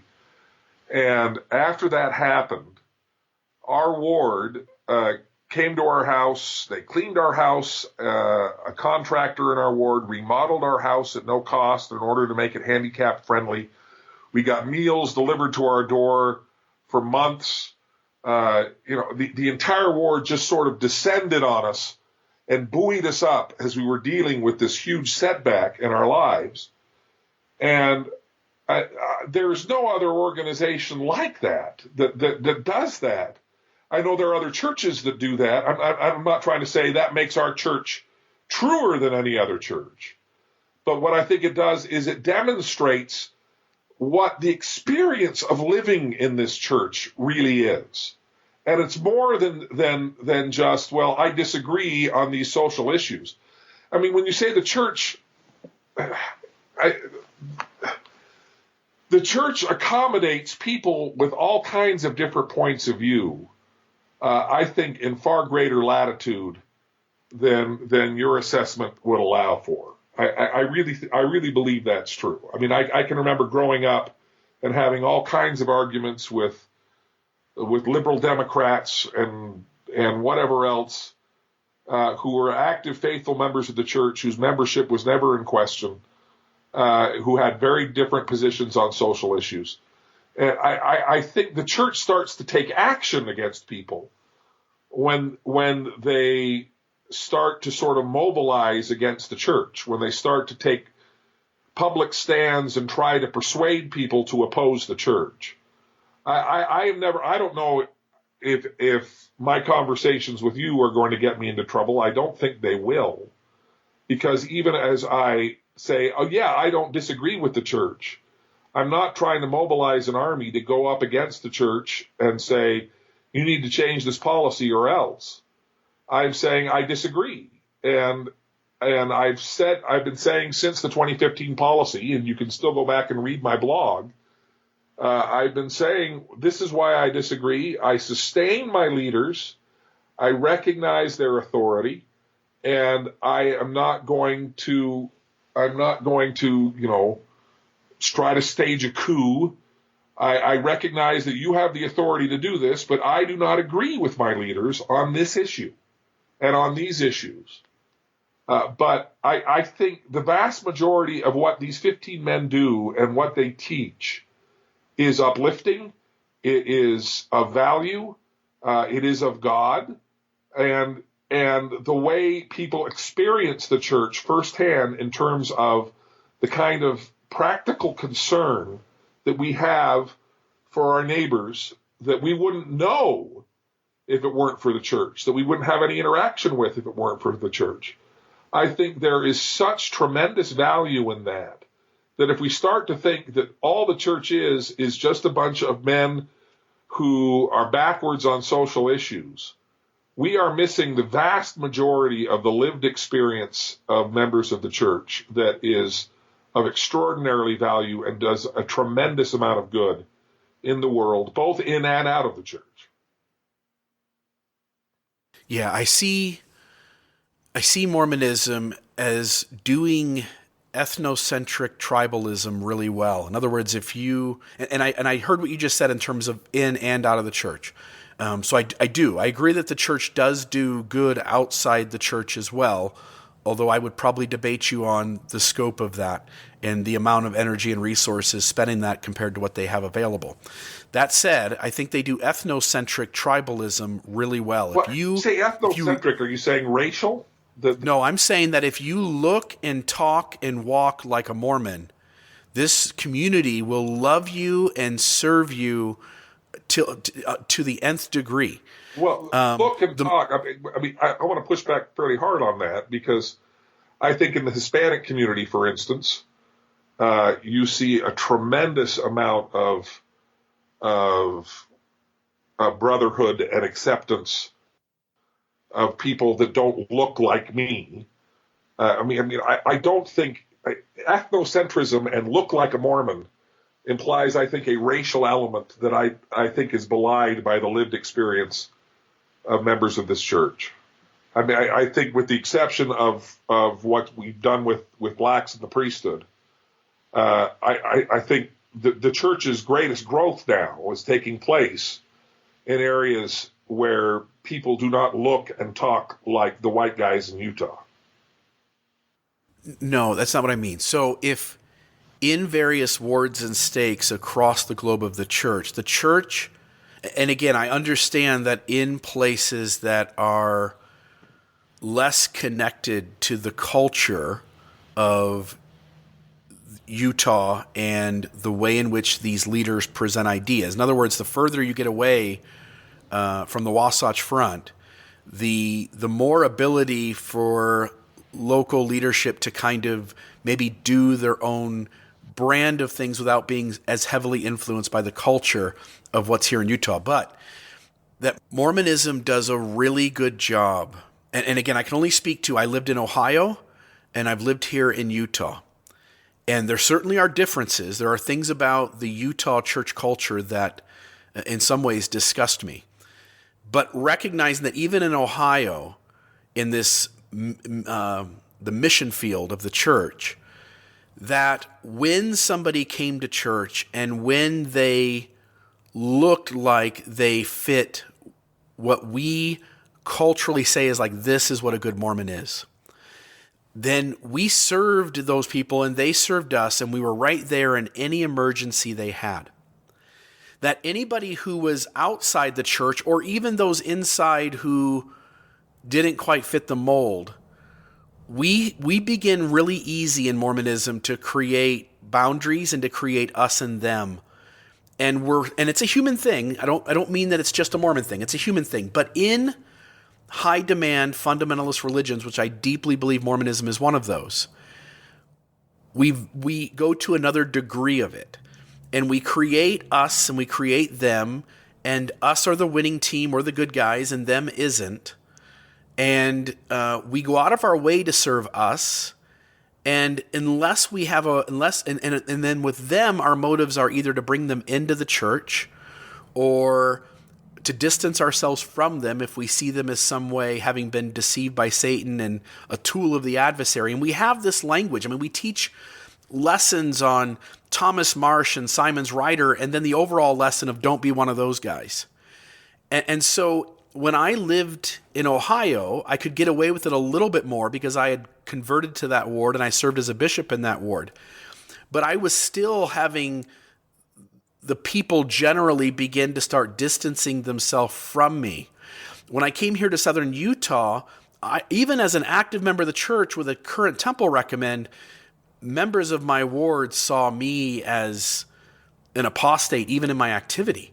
Like when I would raise a question or a hand to them talking about the LGBT issue and say, like, guys, we got to quit talking about it in this certain way. Like, we're just not accurate to the science and the data. Like, we need to be more informed and not be so binary in our thinking. People would silence me right in the middle of class and tell me to be quiet. And it's a human thing, but it shows up so much stronger in something like Mormonism or Jehovah's Witness or Scientology. And again, I know you and I would both agree that that's even another extreme. Seventh-day Adventist. When there are unhealthy systems that say we're the good guys and everyone else is the bad guys, and to some degree we do that in Mormonism, we create boundary lines and we end up doing damage to those who don't fit. We end up pushing them away. We end up distancing ourselves from them to a degree that is more than what we see in healthier systems. So finishing off, kind of winding up, and we'll get into this heavier in the next episode. The next episode, my hope is to cover, and I see the next episode as the final episode of substance, and then maybe one more episode if you and I both feel it necessary to hash out kind of looking back at all of our conversation. Okay. When I converted to this church, I was taught that this was something different than the world. Not only that we had saving ordinances, but that we had prophets, seers, and revelators. We had men who talk to God himself in a way that others don't talk to God. Otherwise, there's no reason to have a label. In other words, if someone is an airplane pilot, they come with some type of difference between them and somebody who's not an airline pilot. Because we've given the labels, and they want the labels, and they ask us to sustain them with the labels of prophets, seers, and revelators. I was led to believe, and I think it's fair to say that they intentionally wanted me to believe it, that these men had extra added access and ability to give us the mind and will of God beyond and above what my capacity was. And what I'm telling you is that's not my lived experience. My lived experience is that these 15 men needing to be unified, these 15 men being older and holding to a culture that's behind us, these 15 men imposing that the world is fallen, hence there's an even stronger resistance to saying like, oh, we're wrong and the world's right. And these 15 men not allowing real critical feedback. In other words, there's no real healthy way to send recommendations up the line. Those who try to do that seem to be punished, and they tend to entrench even more when that happens, and sometimes that adds another decade or two to the change. I see 15 men who, again, I see no evidence of them being the thing they claim to be. And I would welcome from you saying, like, let me lay out the evidence. Here is these men being prophets, seers, and revelators in a way that is more than just them having to come to terms with being wrong, but them having some access to being ahead of the game, if that makes sense. Well, it makes sense, but what you've described is you're saying, give me evidence that backs up my assumptions of what a prophet, seer, and revelator is or is supposed to be. And I think the problem is in the assumptions, because I do not assume that these 15 men have any more access to heaven than I do. What is a seer then? Because the Book of Mormon tells us what a seer is. Right. Are these men not seers in the way the Book of Mormon tells us a seer is? Somebody who sees the past and the future. Well, the Book of Mormon actually describes seers essentially as the kinds of people who can translate records of ancient date. Where he describes what a seer is, he's described, I think it's in the Book of Mosiah, or when they received the Jaredite plates, and he's describing that it's a seer who can translate the Jaredite plates. So what it means is that these are the men who have the authority to do that. That, you know, if there's a guy who claims to have translated the sealed portion of the Book of Mormon and to also retranslate the lost 116 pages, and he claims to be Hiram Smith reincarnated, and there's a member of the Smith family in St. George, Ida Smith, fell in with this guy, and we know that family fairly well, and Ida Smith contacted my father and asked her to read this stuff, and Dad did and told her why it was nonsense. But Ida Smith also called Jeff Holland and taped the conversation. And even though Jeff Holland said, "You're not taping this, are you?" And she said, "No, that's all on the tape." But Jeff Holland made the point, he said, if we're going to get the sealed portion of the Book of Mormon, it's not going to come to some guy from Joe's Bar and Grill. It's going to come through the leadership of the church. And this guy who supposedly translated it then wrote a biography of himself calling himself the man from Joe's Bar and Grill. So very clever.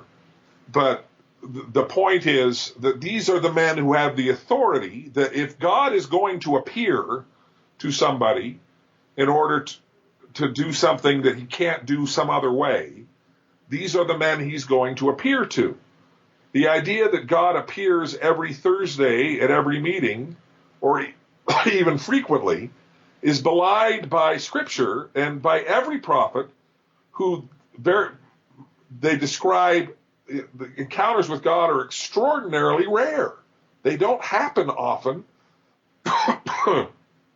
And even with Joseph Smith, we have the first vision, we have the appearance in the Kirtland Temple, and we have the appearance in the 76th section, or at least the vision that he has with Sidney Rigdon. And that's essentially it. Joseph Smith does not describe frequent contact directly with the personage of God. And when it happens for unique and remarkable reasons. And so I do not blame you for your assumptions, because I think I shared those assumptions for a good chunk of my life. I no longer share those assumptions, and I think that members of the church need to be taught that the idea that these men are prophets, seers, and revelators means that they have the authority that if God is going to translate another Book of Mormon or some other really remarkable, miraculous thing, these are the men he's going to use to do it. But those kinds of miraculous things happen very infrequently. And these men have as much access on a day-to-day basis to heaven as every member of the church. I think that's a principle that we don't teach nearly enough. And the thing is, we do teach it. You know, you go into the doctrine, and even Dallin Oaks, when he was first interviewed as a member of the first presidency, said, we do not believe in infallible leaders. It's like, well, we do believe in infallible leaders. It's that old cliche about Catholics not believing the Pope is infallible, but Mormons believing that leaders are infallible, even though both groups are taught the opposite. So the issue is the assumptions, and I think you came by your assumptions honestly, and I think your assumptions are shared by, I'd probably say, a majority of members of the church, and I think those assumptions need to be challenged, because I think we need to recognize that the authority of these men is what gives order and structure to the church, but it does not give them more access to heaven than any individual member. Every member of the church has the right to petition heaven on any subject and to be able to have a direct encounter with the divine that gives them the testimony that they need on any idea, on any subject. And so we don't need to wait for these men to have opinions, to form our own opinions. We can have our own opinions, and they can be different from the opinions of the 15 leaders of the church. That's not what, when you say the system is broken, that's not what the system is designed to do. The system is not designed to be on the cutting edge of social change. What the system is designed to do is to save the souls of Latter-day Saints. And I think the system and the world, and I think the system is doing that very effectively. And with that, we're going to stop there. I think that's a beautiful place to stop. So when we pick up in the next one, we'll pick up kind of running through what our new assumptions should be, and to see kind of where that falls. Jim, again, I say it every time, but very rarely in Mormonism do you get these conversations of a back and forth between two people who disagree in a space where there's hours and hours to kind of work it out and to talk about it. So thank you. Thank you. I very much appreciate it. Cool.